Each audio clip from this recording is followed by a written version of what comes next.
하나님의 말씀 마가복음 1장 4절에서 8절에서 그 다음에 14절에서 15절까지 되겠습니다. 마가복음 1장 4절에서 8절, 14절에서 15절. 세례 요한이 광야에 이르러 죄사함을 받게 하는 회개의 세례를 전파하니 온 유대 지방과 예루살렘 사람이 다 나아가 자기 죄를 자복하고 요단강에서 그에게 세례를 받더라. 요한은 낙타털 옷을 입고 허리에 가죽띠를 띠고 메뚜기와 석청을 먹더라. 그가 전파하여 이르되 나보다 능력 많으신 이가 내 뒤에 오시나니 나는 굽혀 그의 신발끈을 풀기도 감당하지 못하겠노라. 나는 너희에게 물로 세례를 베풀었거니와 그는 너희에게 성령으로 세례를 베푸시리라. 그 다음에 14절에서 15절. 요한이 잡힌 후 예수께서 갈릴리에 오셔서 하나님의 복음을 전파하여 이르시되 때가 찼고 하나님의 나라가 가까이 왔으니 회개하고 복음을 믿으라 하시더라. 아멘. 세례 요한이나 예수님이나 하나님의 나라의 그 사람들에게 하나님의 나라를 전파해 줬습니다. 하나님 나라가 가까이 왔어. 하나님 나라가 가까이 왔어. 그러니까 회개하라고. 그런데 그 하나님의 나라를 이루는 방법은 세례 요한과 예수님이 좀 틀렸어요. 많이 틀렸습니다. 그래서 세례 요한은 예수님이 오시면, 메시아가 오시면, 그리스도가 오시면은 세상이 끝나는 줄 알았단 말이죠. 예, 세상이 끝나는 줄 알았어요. 그래서 하나님이 하나님 나라에 합한 사람은 구원해 주시고 하나님 나라에 합하지 않은 사람을 멸망시키라고 이제 그렇게 복음을 증거했습니다. 하나님 나라가 가까이 왔어. 그래서 죄를 고백하고 회개하라고. 그런데 감사한 건 죄 많이 졌다고 용서하지 않는 게 아니고 죄가 있다고 그냥 봐주는 게 아니고 모든 사람이 다 죄인이니까 죄를 고백하라, 회개하라고. 그러면 하나님이 용서해 준다고. 그래서 그 징표로 세례를 주었단 말이죠. 그리고 그 회개에 합당한 열매를 맺으라고 그렇게 말해 주었던 것입니다. 그러니 사람들이 예수님께 세례 요한에게 나갔을 때 정말 그 시대의 죄인이라고 생각했던 세리나 창기들은 이 요한의 말을 듣고 그들은 그 하나님의 나라를 사모할 수밖에 없었어요. 왜냐하면 자기는 죄인 중에 죄인이고 그리고 그 시대의 창기들은 얼마나 생계형 창기들도 많이 있지 않겠습니까? 어쩔 수 없이 먹고 살기 위해 몸을 팔아야 했던 많은 불쌍한 여자들도 있었을 것입니다. 그런데 그 하나님의 복음을 증거하니까 하나님 나라가 곧 가까이 와 죄를 회개하고 그리고 그 나라를 준비하면은 하나님이 너희를 그 나라에 합당한 사람으로 너희를 받아주고 용서하고 너희를 그 백성으로 세워주실 거라고 그 얘기를 했단 말이죠. 그러니 그 시대의 죄인들과 가난한 사람들 그리고 창기들은 이 세례 요한을 환영했어요.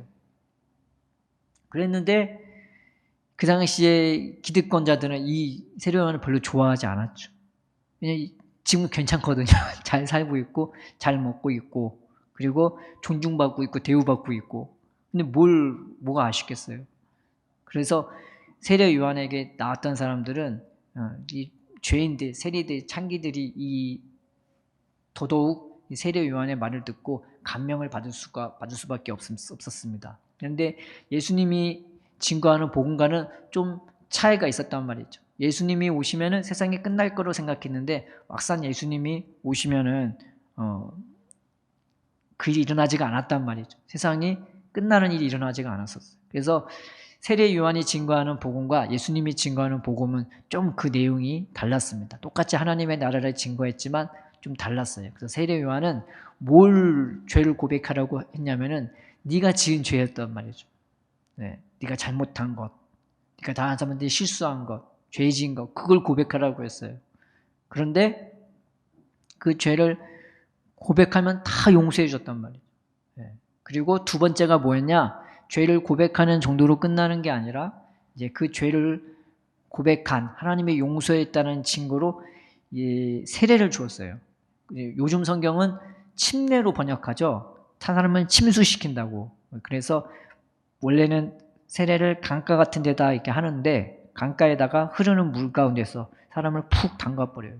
그래서 이게 쭉 눕혔다가 일어서기도 하고 그런 식으로 해갖고 사람을 푹 담갔다가 일어나게 하는 거죠. 그래서 이 세례를 준다, 이 세례 받는다는 표현이 원뜻은 소멸시키다, 멸하다, 그런 의미가 있어요. 뭘 멸하냐면은 죄를 멸해주는, 그 세례를 받았다는 징표로, 그 죄를 고백했다는 징표로 세례를 딱 받으면요, 이제 죄에 대해서는 상관이 없는 사람이 되는 거예요. 그리고 하나님 나라를, 그 메시아가 올 때에 그 오실 하나님의 나라를 준비할 수 있는 자격이 된단 말이죠. 그러니까 그 세례가 얼마나 큰 기쁨이 되었겠어요. 근데 그 세례를 누가 받았냐? 세리들과 창기들이 받았다. 그 당시에 바리새인들이나 제사장들은 이 말씀을 거부했어요. 그래서 많은 사람들이 이 세례 요한한테 몰려들 수밖에 없는 거는 사는 게 너무 힘드니까, 너무나 각박하니까, 너무나 괴롭고 너무나 슬프고 로마인들에 대해 억압받고 열심히 일해서 세금으로 다 나가고, 요즘이랑 똑같죠. 미국 나라가 세금을 많이 걷는다고, 물가는 오르고 세금은 많이 내고 나라가 나한테 해준 게 뭐냐고. 근데 그 당시는 먹고 사는 것도 너무 힘드니까 이 세례 요한의 말에, 그 당시는 지금부터 약 2000년 전이죠. 우리로 치면 고대라고 하는 시대예요. 우리한테는 까마득히 옛날 시대인데, 그 2000년 전에 그 사람들에게 이 복음을 증거했을 때 얼마나 그 사람들은 지금보다 훨씬 더 그 말씀을 굉장히 간절한 마음으로, 사모하는 마음으로 받았겠습니까? 지금은 워낙 과학이 발달하고 지식이 발달했다고도 그런 말 해도 아마 귀뚱도 듣지도 않을 겁니다. 근데 그 당시에 사람들은 이 말을 듣고 희망을 가질 수밖에 없었어요.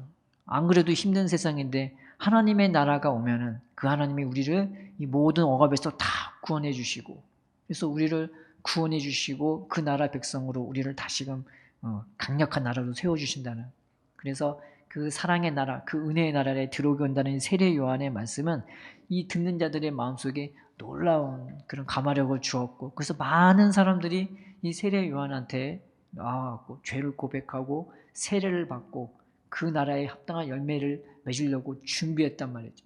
그 열매가 뭐냐? 그 군병들이 오니까 세례 요한한테 나 그러면 어떻게 해야 되냐고, 나 이제 어떻게 살아야 되냐고, 세례들도 나 어떻게 살아야 되냐고, 그리고 일반 시민들도 나 어떻게 살아야 하냐고.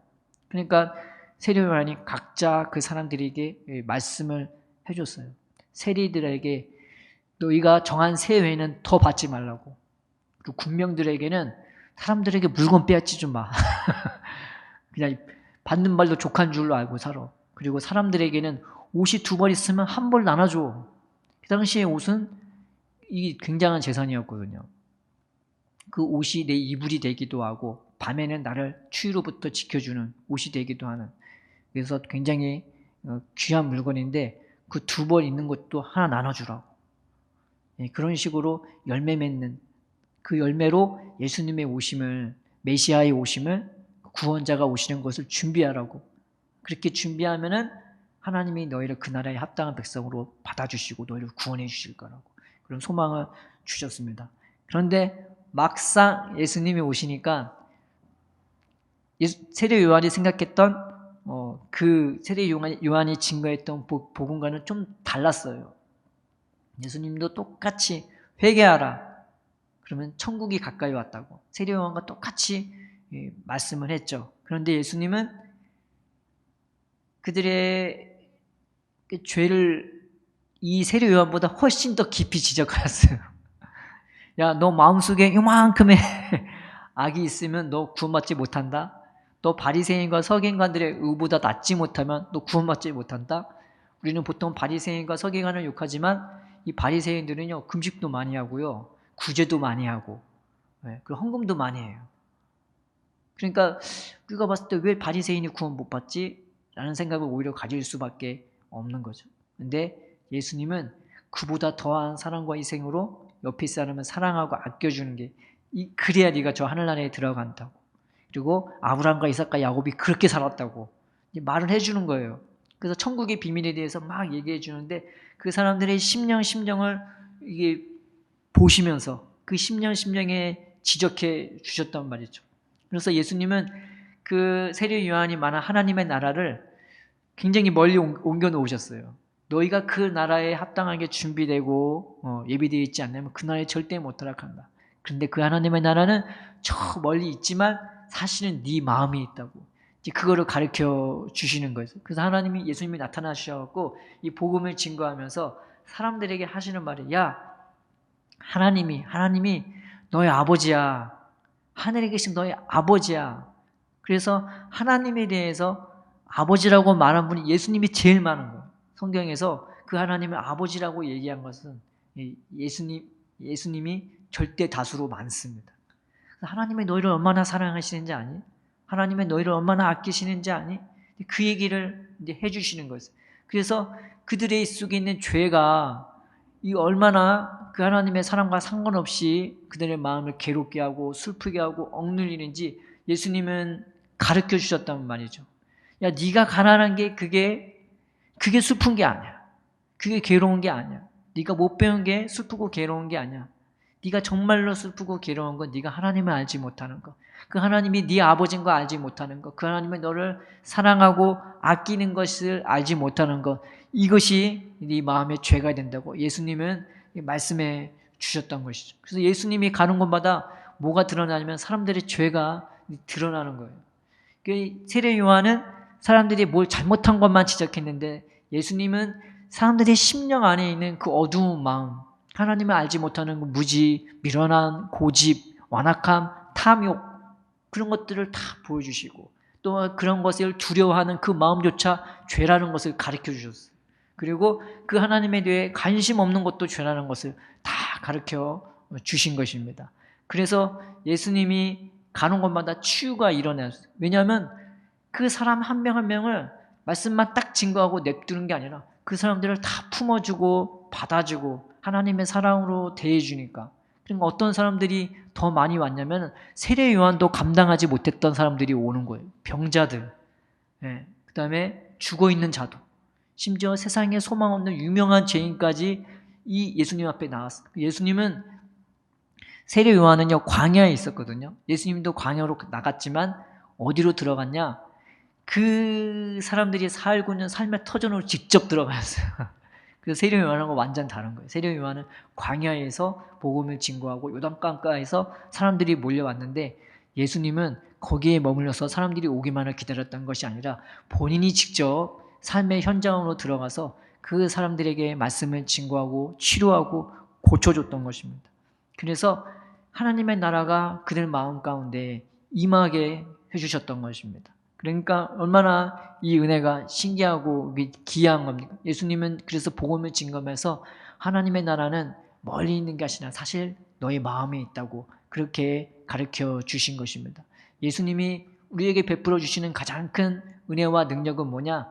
바로 우리의 마음을 씻어주고 깨끗해 하시고 새롭게 해주시고 내 안에 있는 탐욕, 내 안에 있는 교만, 내 안에 있는 무서움, 두려움, 염려, 근심 그런 것까지 다 씻어버려 주시는 것입니다. 예수님은 그래서 제자들과 함께 하시면서 이 제자들과 여행을 하는데 예수님도 텐트 생활했을 거 아니에요? 가면서 숙박도 해야 되고 그러니까. 그런데 좋은 일만 있었던 게 아니죠. 좋은 사람들이 와갖고 예수님을 환영하고 파티 벌려주고 잔치하고 그런 일만 일어났다는 게 아니라 어떤 사람은 예수님을 갖다 돌을 던지려고 하고 또 어떤 사람은 예수님이 지나가는 것을 허락하지 않고 거기를 굳건히 막아서는 사람도 있을 테고 또 어떤 사람은 예수님과 싸우려고 막 달려드는 사람도 있고 좋은 일만 있었던 게 아니라 나쁜 일도 있었던 것입니다. 그러니까 제자들이 아주 치를 떨었어요. 그 사람들을 보고 왜 저 사람들을 가만히 냅두냐고 그렇게도 말했고 또 왜 저게 또 가냐고 방금 우리 돌로 치려고 했는데 그런데도 예수님은 변함없이 늘 한결같이 하나님의 은혜와 사랑이 그 마음속에 가득했었던 것입니다. 그 예수님을 보면은 이런 일이 있든 저런 일이 있든 이 예수님의 마음은 늘 한결같았어요. 늘 은혜가 충만하고 늘 사랑이 충만한 거예요.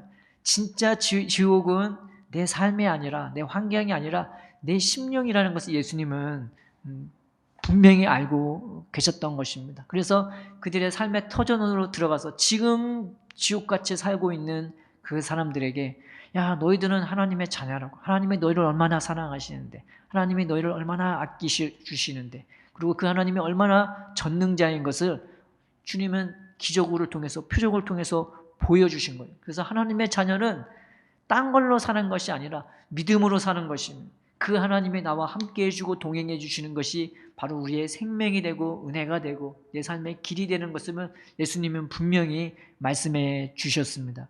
출애굽한 후에 이스라엘이 애굽에서 구원받았어요.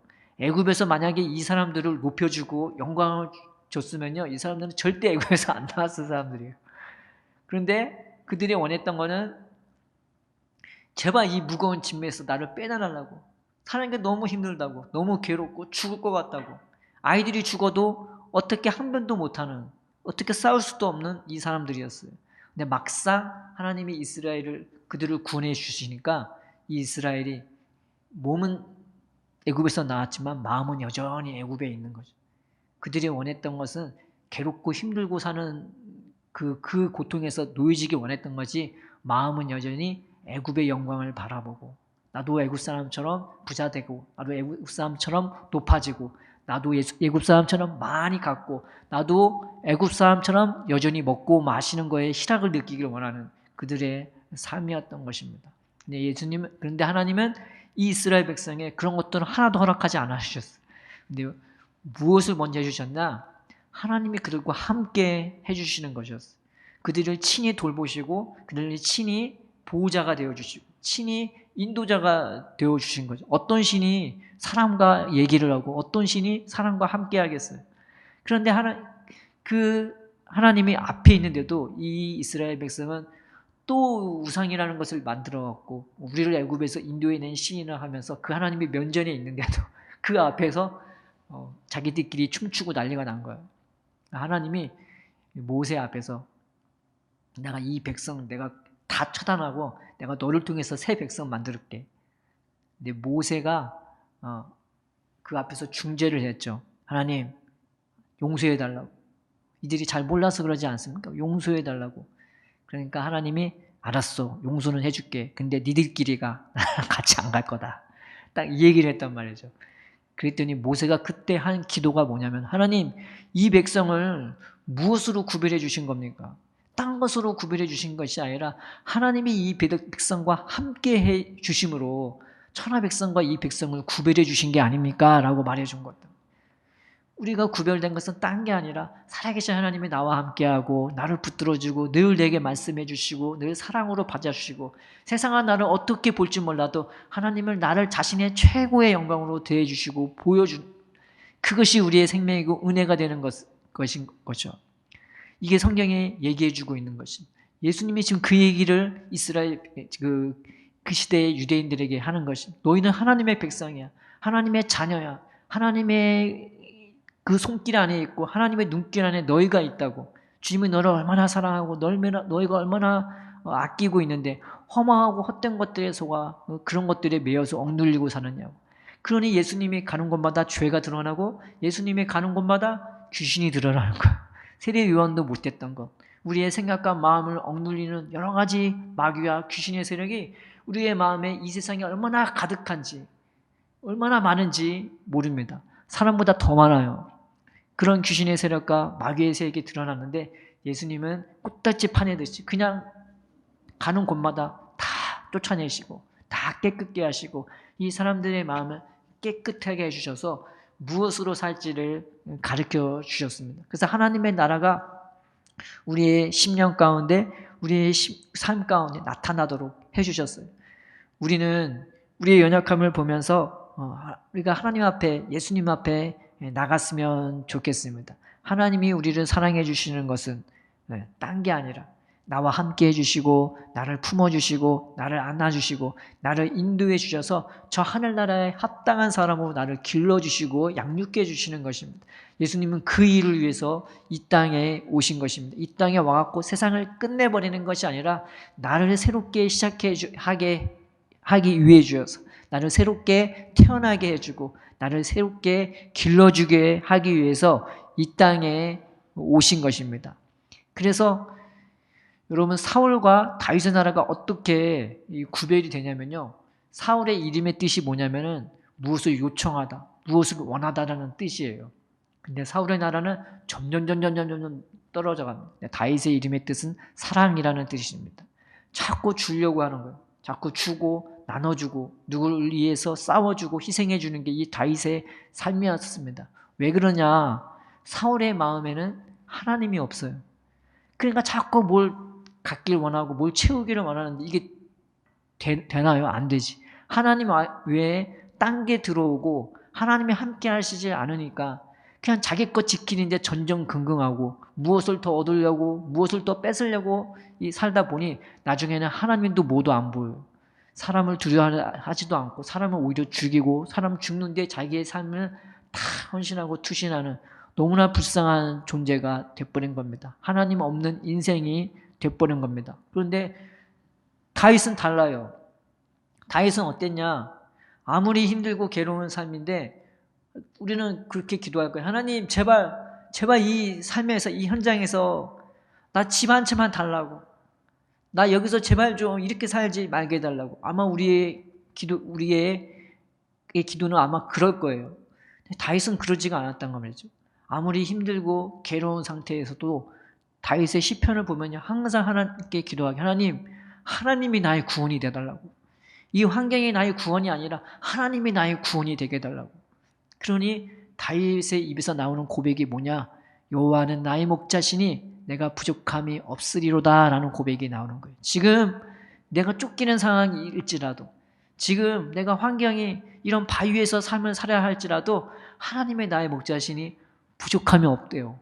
그러니 그 가운데서도 기뻐하고 그 가운데서도 찬양하고 마음이 얼마나 부유한지, 내가 쫓기는 가운데서도 자꾸 나눠줄 수 있는 삶이 되고 오히려 쫓기는 가운데 자기 주변에 있는 사람들의 방패막이가 되어주고 그 사람들의 구원자가 되어주고 지켜주는 거예요. 이게 사울은 왕권을 가지고도 그렇게 추악하는 인생을 살아가는데 이 다윗은 쫓기는 가운데서도 왕 같은 삶을 살고 있게 된 것입니다. 무엇 때문에 그렇게 됐느냐? 하나님이 함께 해주시고 그 하나님이 생명이 되고 구원이 되니까 그러한 삶을 살 수 있게 된 것입니다. 예수님도 마찬가지입니다.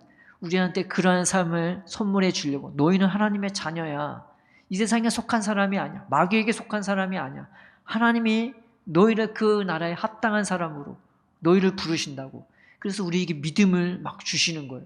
포기하지 말라고. 하나님이 너와 함께 한다고.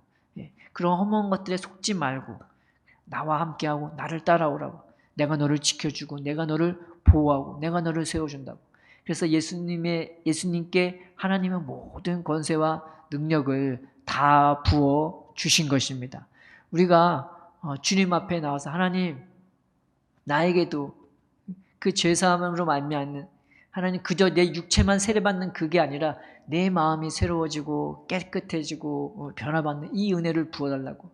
그냥 눈에 보이는 내가 잘못한 죄 말고 내 마음에 내가 알지 못하는 나의 탐욕, 나의 그 두려움, 그리고 나의 무관심, 나의 고집, 불순종, 나는 내가 알지 네 마음을 다스리지 못합니다. 내가 어떤지도 모릅니다. 그런데 예수님은 내 마음을 아시고 내 마음을 보시지 않겠습니까? 주님, 나를 불쌍히 여겨주셔서 나를 고쳐달라고. 주님은 수도 없이 많은 소경을 고쳤고 수도 없이 많은 귀머거리를 고쳤고 수도 없이 많은 문둥병자도 고쳤습니다. 문둥병자가 뭡니까?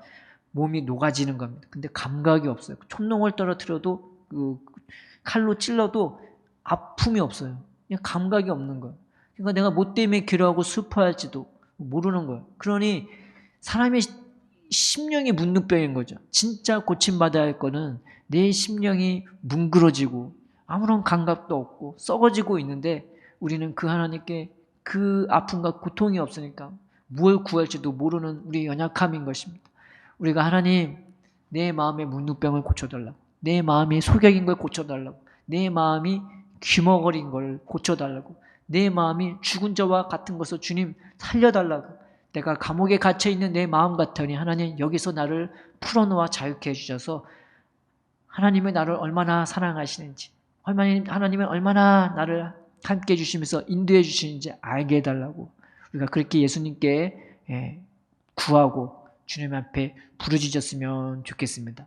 그래서 세례 요한이 말한 그 하나님의 나라는 어떻게 보면은 사실 예수님을 통해 이루어진 거기도 한 것입니다. 왜냐하면 그 나라가 멀리서 이 세상 가운데 임하는 것이 아니라 우리 심령 가운데 임하는 것이기 때문입니다. 그래서 하나님, 우리 10년 가운데 임하는 그 하나님의 나라, 내 마음을 깨끗하게 해주시고 내 마음을 정하게 해주셔서 그 은혜가 사랑이 어딜 봐도 주님밖에 안 보이고, 그리고 다윗처럼 그렇게 살아갈 수 있게 해달라고, 하나님의 은혜로 살아갈 수 있게 해달라고, 그래서 줄 수 있고 나눠줄 수 있고, 그래서 십자가도 질 수 있는 삶이 되게 해달라고. 우리는 십자가를 져야 한다고, 희생해야 한다고, 헌신해야 한다고 생각하지만 내 마음에 은혜가 없고 사랑이 없으면 내 몸을 불사르게 내어준다 해도 그 십자가는 헛된 십자가가 되는 것입니다. 그런데 내 마음에 은혜가 있고 기쁨이 넘치고 사랑이 넘치면 내가 물 한 잔을 줘도요, 그 사람한테 친절함으로 대해주는 이 물 한 잔이 상급이 되는 것입니다. 하나님은 우리를 바르게 세워주시기를 원하고 우리의 마음과 삶을 그 하나님의 나라에 합당하게 만들어주시기를 원하십니다. 우리 예수님이 전한 그 하나님의 나라, 그 자녀로 부르신 그 말씀을 듣고 우리가 그 은혜를 간절히 사모하고 애타하고, 나에게도 그 나라를 달라고, 나에게도 예수님을 통해 내 안에 있는 이 쇳덩어리, 이걸 씻어주시고 내 마음을 씻어주셔서 성령으로 충만하게 해달라고. 그래서 하나님의 은혜와 사랑으로 내가 채워져서 주님과 동행하면서 저 하늘길을 갈 수 있는 자가 되게 해달라고. 그 하나님의 나라를 내가 갈 수 있다고 확신하는 것은 날마다 하루하루 최선을 다해서 주님이 나를 붙들어 주시면 내가 날마다 경험하게 돼서 저 하늘나라를 확신할 수 있게 해달라고. 하나님께는 하루가 천년 같고 천년이 하루 같다고 말하고 있지 않습니까? 그러면 오늘 하루를 하나님의 천년 같은 사랑과 은혜로 우리를 붙들어 주시지 않겠습니까? 이 지구도요, 우리는 떠 있는 존재고 날아가고 있는 존재들입니다. 왜냐하면 이 지구가 그렇게 엄청나게 에너지로 움직이고 있기 때문입니다. 또 이 지구는 저 태양이라는 엄청난 행성의 그 열과 에너지를 우리는 그 에너지로 살아가고 있죠. 그런데 우리 하나님 아버지는 저 태양을 만들었고 이 지구도 만들었고 모든 만물을 만드시는 하나님이라면 그 하나님이 나에게 부어주실 그 에너지가 얼마나 엄청났고 놀랍고 기이한 것이겠습니까? 좀 잘 먹고 잘 살겠다고 거기에 내 마음과 신경을 오로지 뺏겨 산다면 그것만큼 손해보는 인생은 없을 것입니다. 우리가 내 인생을 하나님을 바라보게 있게 해달라고, 예수님을 바라볼 수 있게 해달라고, 그래서 예수님의 은혜와 능력을 날마다 경험할 수 있게 해달라고, 그래서 늘 나를 사랑하시고 이토록 사랑하시고 그 하나님이 함께해 주시는 그 은혜와 능력으로 내가 삶을 하루하루를 살아갈 수 있게 해달라고, 나를 나되게 해주시는 그 하나님의 손길과 구원을 경험해서 그 하나님의 복음이, 예수님이 증거해 주시는 그 복음이 내 삶에 놀라운 기쁨이 되고 영광이 되고 능력이 되게 해달라고 우리가 주님 앞에 간구했으면 좋겠습니다. 그래서 이 재단 가운데서 우리가 다른 것을 구하는 것이 아니라 사람들을 치유했던 그 능력처럼 하나님 우리의 심령을 어루만져 달라고, 내 마음을 어루만져 달라고. 그래서 하나님이 늘 나와 함께 하시고 내 곁에 계시며 내가 가는 삶이, 내가 가는 길이 그냥 삶과 그냥 인생이 아니라 그 하나님 나라로 가는 길임을, 또 그 하나님 나라 안에 거하는 삶인 것을 내가 믿음으로 누리게 해달라고 그렇게 기도하는 우리가 되었으면 좋겠습니다. 잠깐 기도하고 말씀 붙잡고 기도할게요. 살아계신 하나님 아버지 감사합니다. 우리의 마음은 연약하고 우리의 마음은 죄로 가득할 때가 많이 있습니다. 사랑의 주님, 우리의 마음을 깨끗하게 해주셔서 단지 60만 예배드리고 60만 씻음받는 우리가 아니라 우리의 마음이 새로워지고 우리의 마음이 깨끗해져서 하나님의 나라를 바라보고 의지할 수 있는 우리가 될 수 있도록 인도하여 주시옵소서. 날마다 나를 사랑하시고 날마다 나와 함께 하시는 그 하나님을 바라볼 수 있도록, 또 그 하나님이 우리의 힘이 될 수 있도록 예수님이 우리 마음에 거해 주셔서 우리의 마음을 관리해 주옵시고 우리의 마음을 깨끗게 하여 주옵시고 우리의 마음을 정돈시켜 주옵시고 저 하늘에 속한 것들로 채워 주셔서 늘 주님과 동행하며 늘 주님과 교제하며 우리 하루하루의 삶이 천국으로 가는 순례길이 될 수 있도록 우리의 삶을 복되게 하여 주시옵소서. 이번 일주일 하루하루 이 은혜와 이 사랑으로 살기를 원하오니 예수님이 전해주신 그 복음을 따라 하나님 우리의 마음이 새로워지고 깨끗해지고 그 하늘나라로 들어가는 발걸음이 될 수 있도록 주님 인도하여 주시옵소서. 감사하며 예수님의 이름으로 기도드립니다. 아멘.